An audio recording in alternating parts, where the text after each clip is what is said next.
مزعلاني حاجه عايز اقولها لكم، وعايز اقولها لكل الاخوه في كل حته. بيزعلني ان الاخوه بيقولوا لي عايزين نحط فلان على قوائم الحزب عشان هيزعل. نحط فلان او فلان زعلان ان هو متشال، انه ما اتحطش.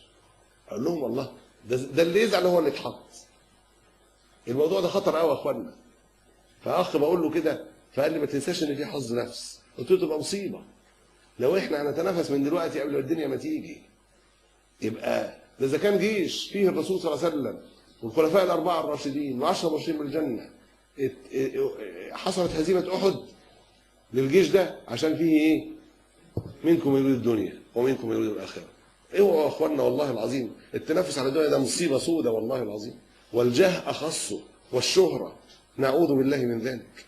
اتقوا الله. بلغوا اخوانكم اللي في كل حته ان الموضوع ده اللي هيطلبه لن يعان عليه، وبالتالي هيبقى سبب الخذلان ويبقى سبب لخسران العمل الاسلامي كله. واياكم وان تطلبوا الدنيا بعمل الاخره.